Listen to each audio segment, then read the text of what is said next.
E ele se coloca como chefe do Procurador-Geral da República, que não tem chefe, inclusive no Brasil.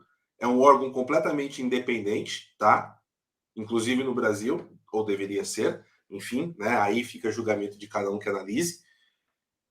E ele começou uma guerra com o judiciário. Por quê? Porque ele quer controlar a Procuradoria-Geral da República.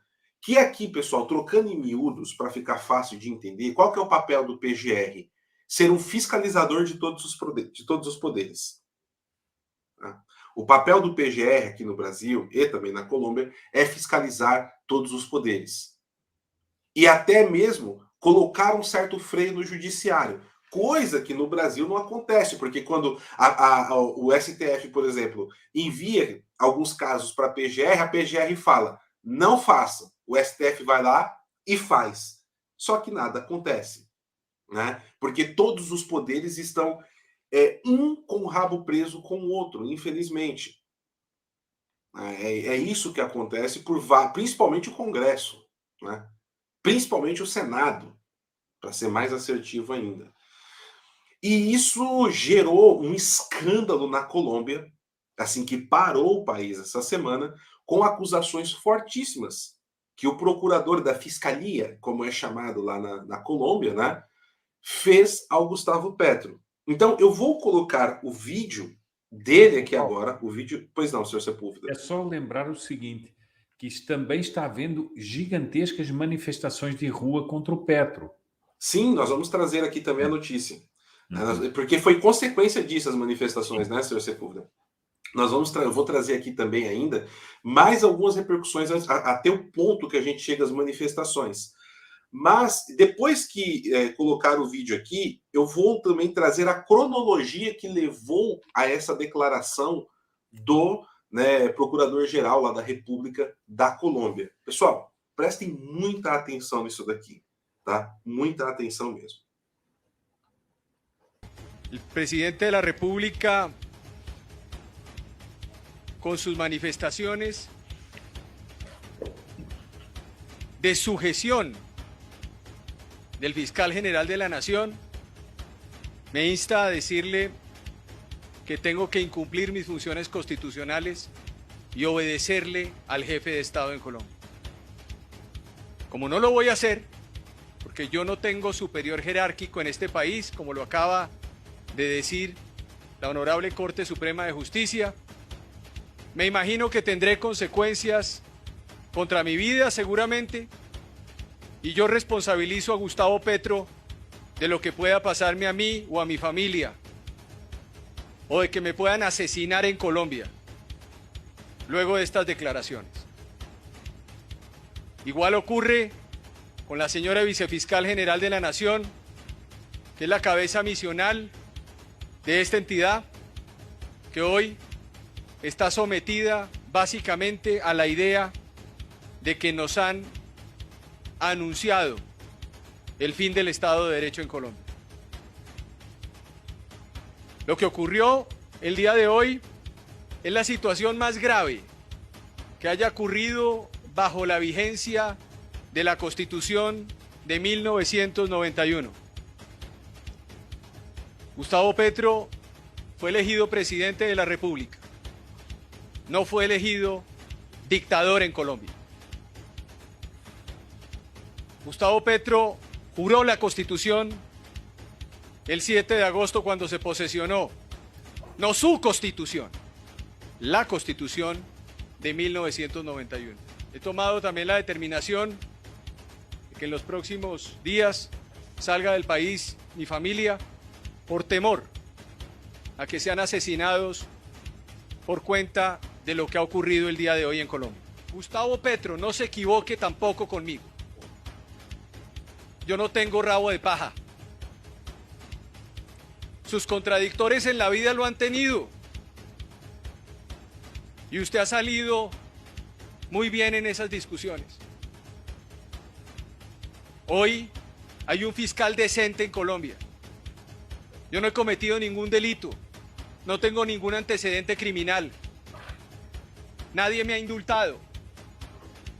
Mi familia no ha pertenecido a organizaciones criminales. Pero ahora no es sacando comunicados diciendo, y si no cumple esa entidad lo que yo digo, entonces acudiré entonces a otras instancias internacionales. Nos salió ahora el presidente con la idea de que va a traerse una comisión internacional de bolsillo para suplantar la justicia en Colombia. Yo realmente me siento completamente perplejo de la falta de sindéresis.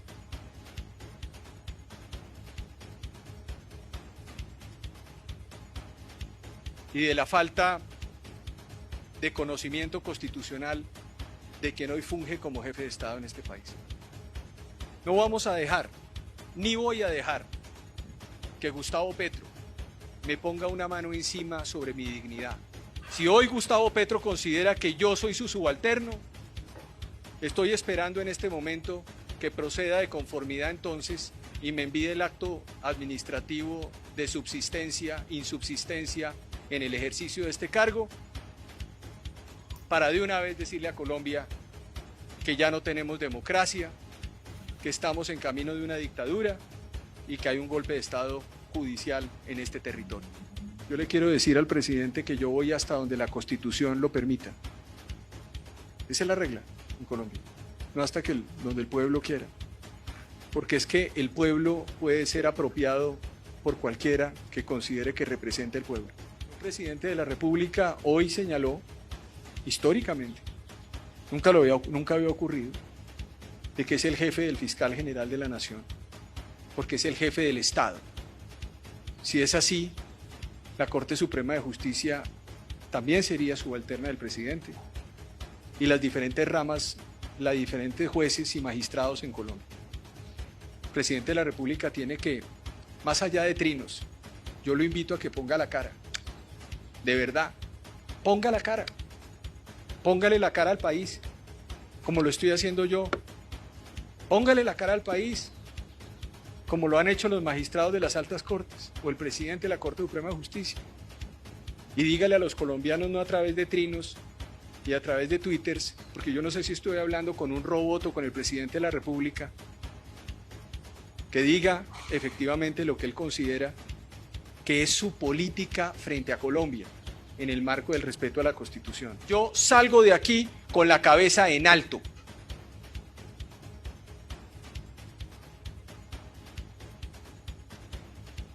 Con dignidad.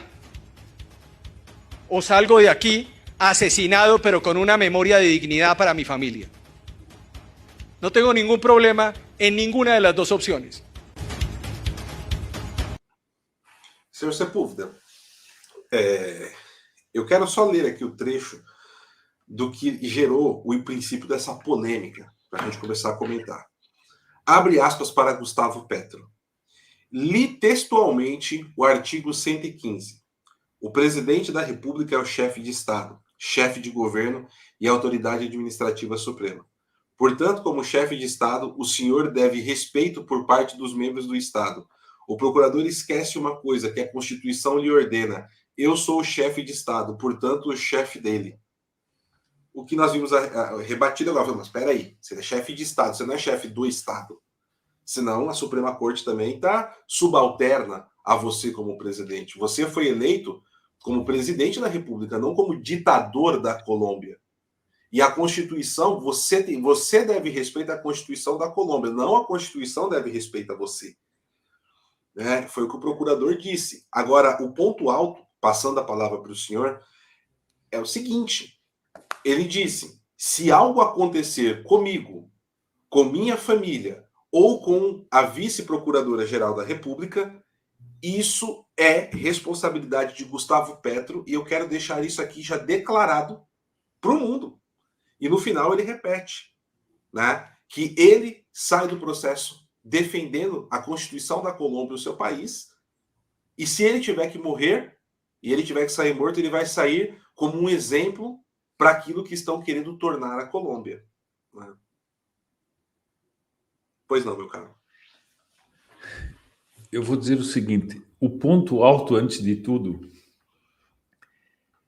é que não há no Brasil um homem com coragem para dizer isso. Desculpe a franqueza. Qual foi o homem público que teve a coragem de vir denunciar o que está acontecendo no Brasil? Da maneira como esse homem denunciou.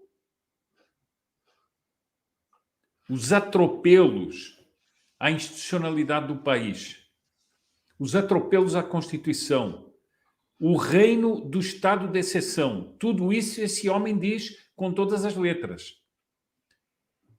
E outra coisa, ele diz que Petro será o responsável, se ele for assassinado, será o responsável. Por quê? Porque ele sabe que as correntes ideológicas que essa gente perfila são as correntes ideológicas que matam,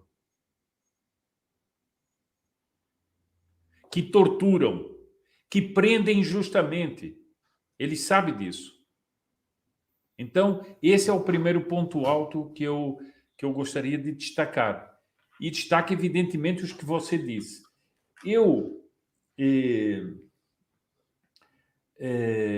Ele diz o seguinte: nós, com as declarações do presidente da República, ou seja, do senhor Gustavo Petros, temos o fim do Estado de Direito.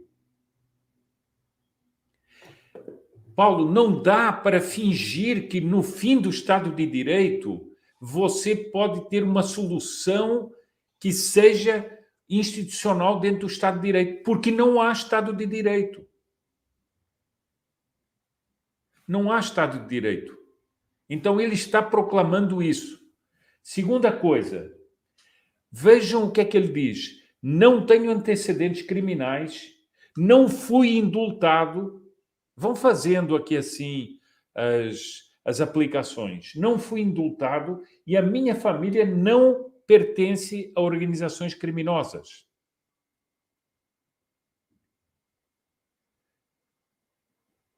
O que nós estamos assistindo, diz ele, é a implantação de uma ditadura por um golpe de Estado judicial. Eu acho que essa formulação é muito importante, Paulo. Um golpe de Estado judicial. Ou seja, é liquidar com as instituições. Por exemplo, quando o ministro da Justiça diz o seguinte: se o Congresso não aprovar, vai ser aprovado na marra pelo Supremo e por decretos. Isso é o fim do Estado de Direito. Mas a pessoa ainda fica, há pessoas que ainda ficam, não, mas vamos falar, vamos perguntar. Não, é preciso dizer isso. É preciso dizer que o Estado de Direito acabou. Ora, esse homem teve a coragem de dizer. E essas são declarações, é o que ele diz. Eu estou dando a cara para a Colômbia. Estou aqui falando publicamente e dizendo publicamente o que é que está acontecendo. Ou seja, uma explicação clara. E volta a falar depois de ser assassinado.